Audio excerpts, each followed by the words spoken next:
Isang mapagpalang umaga sa ating lahat, mga kapatid ko kay Kristo, mula sa The Solid Rock Morning Devotion. Isang kagalakan na muli tayo ay makapagbulay-bulay sa salita ng Panginoon sa umagang ito. Mga ilang minutong pagbubulay-bulay ng mga salita ng Panginoon upang papurihan at sambahin ang ating Panginoong Hesukristo. Ang ating pong pagbulay-bulayan ngayong umaga, mga kapatid, ay matatagpuan sa Juan, Kabanata 3, talatang 16. Ito po ang sinasabi, sapagkat gayon na lamang ang pag-ibig ng Diyos sa sangkatauhan, kaya't ibinigay niya ang kanyang kaisa-isang anak, upang ang sinumang sumampalataya sa kanya ay hindi mapahamak, kundi magkaroon ng buhay na walang hanggan. Pinagpala na po tayo sa pagkabasa at pagkarinig ng kanyang mga salita. Tayo po ay manalangin. Ama naming Diyos na makapangyarihan sa lahat, muli o Diyos, naririto ang iyong mga anak upang ikaw o Diyos ay sambahin sa magandang umaga na iyong ibinigay sa amin. Maraming salamat, Panginoon, sa isang gabing nagdaan sa aming mga buhay na ikaw o Diyos ang patuloy na nag-iingat sa amin mula sa aming pagtulog. Maraming salamat, Panginoon, sa muli mong pag-ising sa amin, sa muli mong pagbibigay ng buhay, ng lakas at ng karunungan. At sa umagang ito, Panginoon, patuloy kong itinataas sa inyo ang aming mga kaibigan na may karamdaman. Patuloy mo po silang abutin, pagalingin sa mga karamdaman kanilang nararanasan, Panginoon. Ibalik mo ang mga lakas na nawala dahil sa mga karamdaman. Amin din nilalapit sa inyo ang aming mga kaibigan na magbabiyahe. Panginoon, particular na po ang aming anak na si Quinlan ay muli ay babalik sa kanyang trabaho sa Dubai. Ingatan mo siya sa kanyang biyahe, Panginoon. Ilayo mo po siya sa anumang kapahamakan. Ang mga piloto ng eroplano na magdadala sa kanya doon sa Dubai ay ingatan mo, bigyan mo ng katalinuhan, Panginoon, upang sila o Diyos ay makarating na malalhati sa lugar ng Dubai. Gayon din po ang aking mga kapatid na si Isaias at si Jocelyn sa kanilang pag-uwi dito sa Cavite. Ingatan mo po sila, Panginoon, sa kanilang pagbabiyahe. Ang eroplano, ang piloto na magdadala patungo sa Maynila ay bigyan mo rin ng karunungan upang sila, Panginoon, ay makarating ng maluwalhati dito sa Manila, Panginoon. Gayon din po, Panginoon, patuloy namin tinataas sa inyo ang mga kaibigan namin na magsisipasok sa kanilang mga trabaho. Ingatan mo sila sa kanilang pagbibiyahe. Ilayo mo sila sa anumang kapahamakan, Panginoon. Bigyan mo sila ng proteksyon kung sila man ay nagdadrive ng kanilang mga sasakyan. Tulungan mo sila na makarating ng maluwalhati sa kanilang mga trabaho, Panginoon. Panginoong Hesus, dalangin ko rin, Panginoon, ang iyong mga anak sa bandang Mindanao na palaging umuulan. May baha, Panginoon. Tulungan mo po ang mga anak mo ito. Ingatan mo po ang iyong mga anak na hindi sila mapapahamak sa baha, Panginoon. Ikaw, O Diyos, ang siyang patuloy na maghari sa bawat isa upang maligtas sila, Panginoon, sa anumang kapahamakan. Ang mga pananim, Panginoon, proteksyonin mo upang hindi mapahamak sa mga baha, Panginoon. Panginoong Hesus, gayon din po patuloy namin tinataas sa inyo ang aming mga kaibigan nagtatrabaho sa ibang bansa, ang mga OFW. Ingatan mo sila sa kanilang trabaho doon. Malayo sila sa kanilang mga mahal sa buhay, O Diyos. Dahil gusto nila na mabigyan ng magandang buhay ang kanilang mga mahal sa buhay. Kaya Lord, proteksyonan mo po sila. Ilayo mo sila sa anumang mga pagsubok, sa mga tukso, Panginoon, na patuloy na nasa kanilang kapaligiran, Panginoon. Gayon din po, Panginoon, patuloy namin itinataas sa inyo ang mga mangingisda, mga magsasaka, nagtatanim ng palay, gulay, prutas at iba pa. Ilayo mo po sila sa anumang kapahamakan. Magkustulungan mo sila na ang kanilang mga sakahan ay tumubo at makaani ng malaki, Panginoon, upang sila, O Diyos, ay magkaroon ng magandang buhay. Panginoong Hesus, maraming salamat po sa lahat ng mga katugunan sa aming mga panalangin. Sa pangalan ni Jesucristo na aming Diyos at tagapagligtas. Amen. Ang ating pong pamagat ngayong umaga, mga kaibigan, ay pagtitiwala. Pagtitiwala.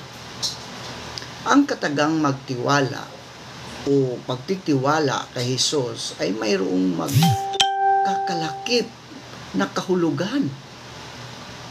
Isa sa ibig sabihin ng pananalitang ito ay pananampalataya at pagtitiwala kay Jesus para sa kaligtasan. Ibig sabihin, mga kaibigan, pinaniniwalaan natin siya bilang Diyos na nagkatawang tao at sumampalataya tayo sa Kanya bilang tagapagligtas na namatay dahil sa ating mga kasalanan at muling nabuhay sa ikatlong araw. At yamang hindi natin kayang iligtas ang ating sarili sa kasalanan at kamatayan, nagtitiwala tayo, mga kaibigan, kay Jesus na tayo ay Kanyang iligtas. Sapagkat hindi tayo makakaroon ng buhay na walang hanggan at mabubuhay magpakailanman sa presensya ng Diyos, malibang tayo ay magtiwala kay Jesus bilang ating tagapagligtas at tanggapin siya at ang Kanyang kapatawaran. Bilang bunga ng kaligtasan, mga kaibigan ko sa Panginoon, ang pagtitiwala kay Jesus ay nangangahulugang pagtatalaga ng ating buong pagkatao. Tayo ay naging tagasunod ni Jesucristo sa sandaling tayo ay maipanganak na muli. Kaya't bilang tagasunod, mga kaibigan, bilang tagasunod niya, tayo ay nagtitiwala ng buo sa Kanya at Kanyang mga salita. Kung ganoon, ang pagtitiwala kay Jesus ay nangangahulugang tinanggap at pinagtitiwalaan natin na totoo ang Kanyang mga salita. Pagkatapos ay sinabi ni Jesus sa mga Hudiyong sumampalataya sa Kanya, kung kayo'y mananatili sa aking salita, tunay ngang kayo'y mga alagad ko. At inyong nalalaman ang katotohanan, at ang katotohanan ang magpapalaya sa inyo.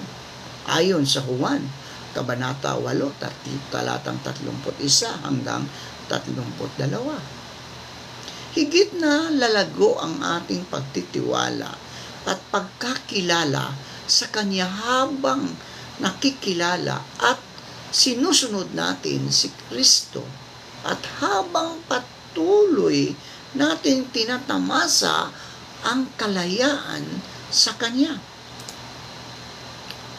Kaugnay nito, mga kaibigan, tunay na mapagkakatiwalaan ang pangako ni Jesus buhat sa Kanyang salita nang sabihin niya na lumapit tayo sa Kanya upang magkaroon ng kapahingahan. Lumapit kayo sa akin, kayong lahat na nanlulupaypay at lubhang nabibigatan, at kayo'y bibigyan ko ng kapahingahan. Pasanin ninyo ang aking pamato at matuto kayo sa akin, sapagkat ako'y maamo at may mapagpakumbabang puso at makakatagpo kayo ng kapahingahan para sa inyong mga kaluluwa. Sapagkat madaling dalhin ang aking pamatok at magaan ang aking pasan. Ayon sa Mateo, talatang 11, Kabanata 11, talatang 28 hanggang 30. Ang pamatok ay isang pamingkaw na kahoy na inilagay sa liig ng dalawang tagahilang hayop katulad ng baka o kalabaw. Magkasabay nila itong hihilahin, kaya't nagiging madali at magaan ang mabigat na karga. Nang sabihin ni Jesus ang mga pangusap na ito, mga kaibigan, ang mga magsasaka ng panahong iyon ay madalas na ipinaparis ang kanilang mas bata. Wala pang karanasan, ngunit malakas na hayop sa nakatatanda. Mahina na, ngunit sanay ng hayop.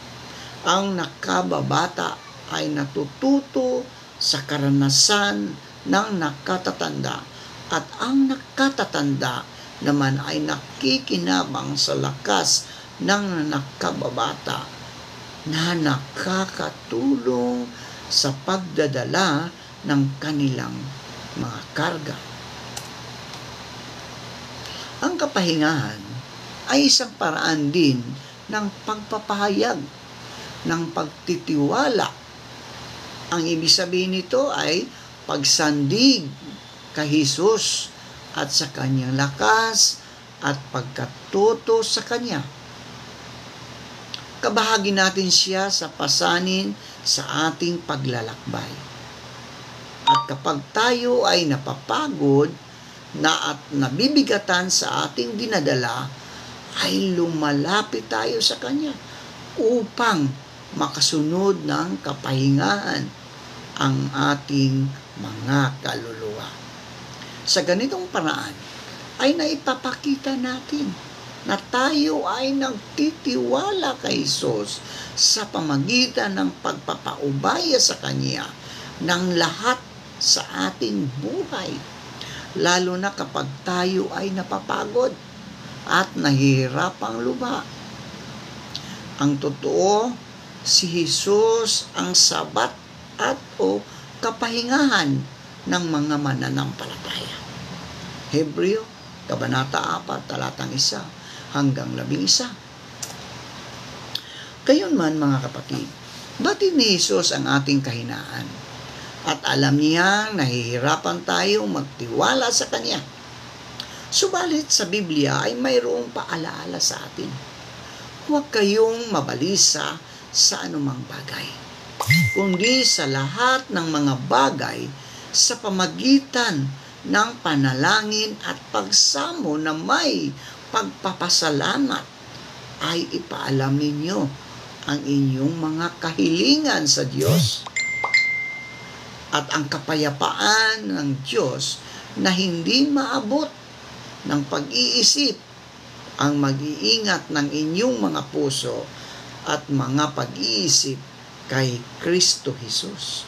Pilipos, Kabanata 4, talatang 6 hanggang 7. Ibig sabihin mga kaibigan, ang Diyos ay nagbibigay sa atin ng kapayapaan kapag inilapit natin sa Kanya ang ating kabalisahan sa pamagitan ng pananalangin.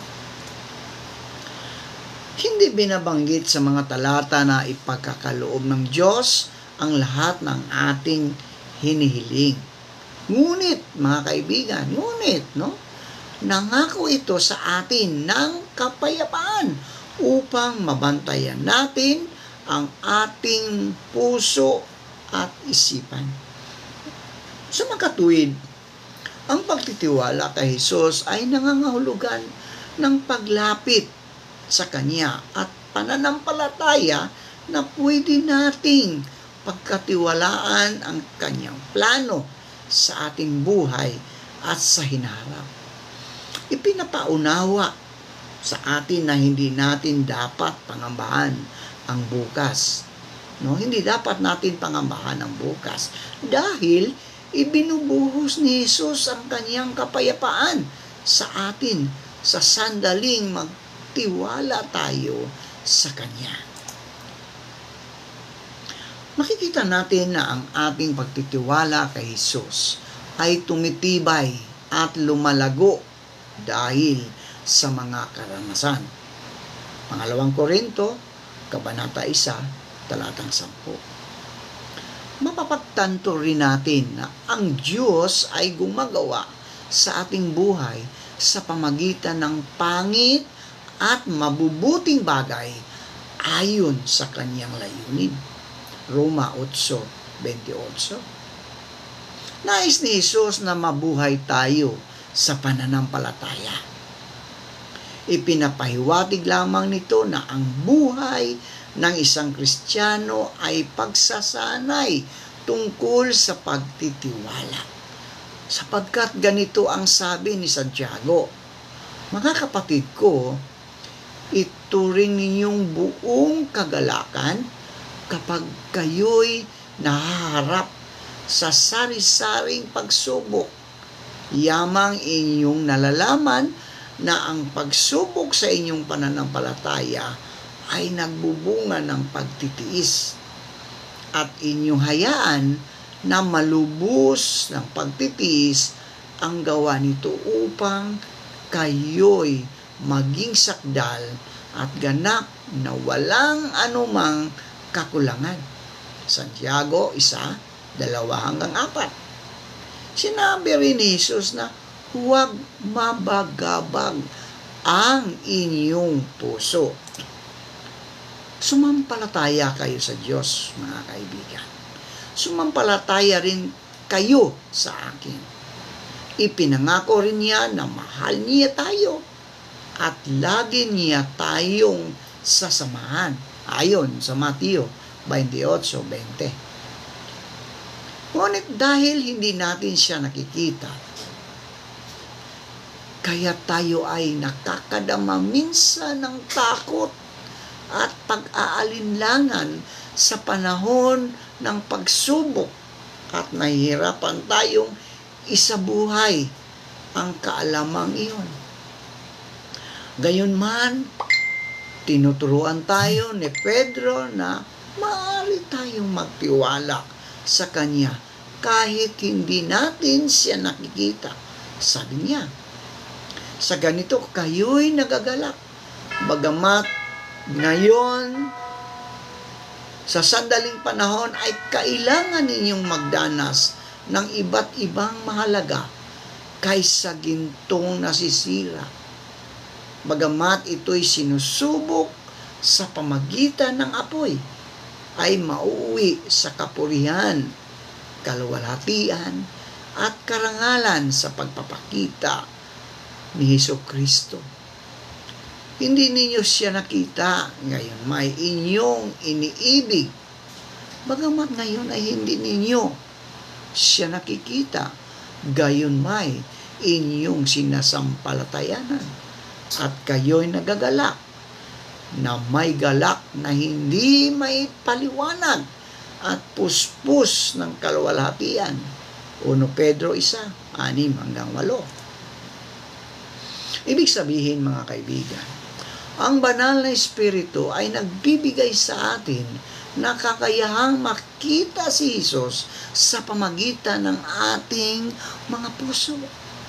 Bagamat hindi natin siya nakikita sa pamagitan ng ating mga mata, kaya nga ang kawalan natin ng kakayahang makita si Jesus sa pisikal ay lalong nagpapatibay ng ating pagtitiwala sa Kanya.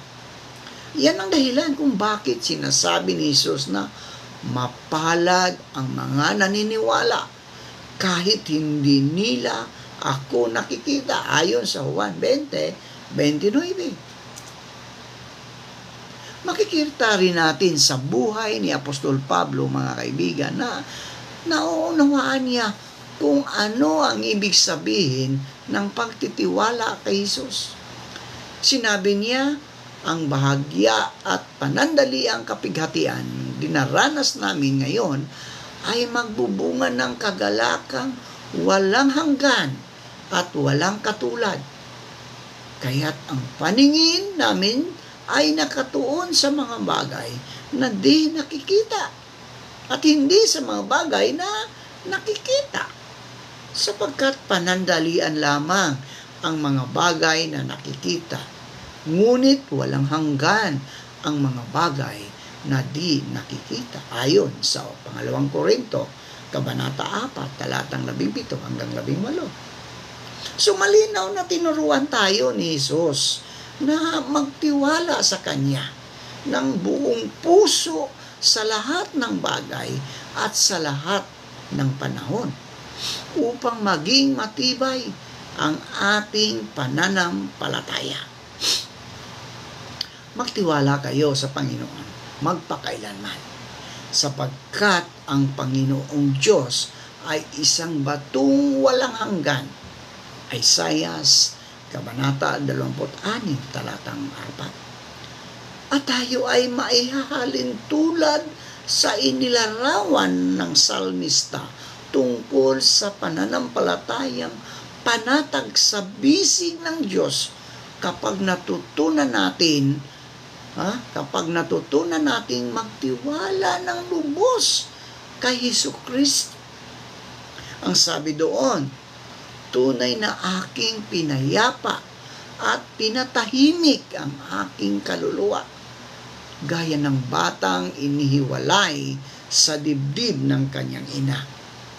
Gaya ng batang inihiwalay ang aking kaluluwa sa loob ko. Awit 131:2. Manalangin tayo. Panginoong Diyos, naway matutunan namin magtitiwala sa lahat ng mga biyaya na ipinagkaloob ninyo sa amin.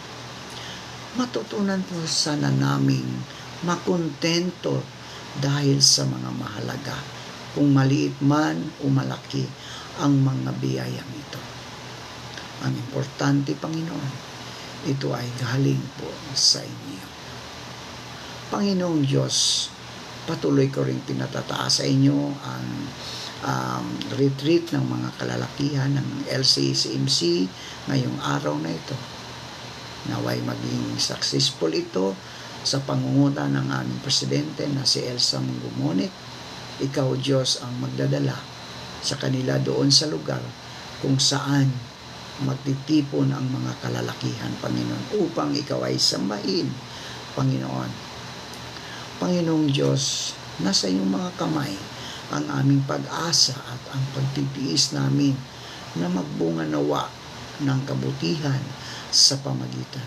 Pagpalain po tayo ng mapagmahal at makapangyarihang Diyos ngayon at magpakailanman. Panginoong Diyos, ipanalangin po namin ang mga kaibigan namin na naliligaw ng landas. Naway matagpuan nila ang liwanag at tanggapin nila ang inaalok mong kaligtasan para sa pagbabagong buhay sa kanila. Pagpalain ka nawa ng Panginoon at ingatan ka. Paliwanagin nawa ng Panginoon ang kanyang mukha sa iyo at mahabag sa iyo. Ilingap nawa ng Panginoon ang kanyang mukha sa iyo at bigyan ka ng kapayapaan sa pangalan ng Ama at ng Anak at ng Banal na Espiritu Santo. Amen. Amen.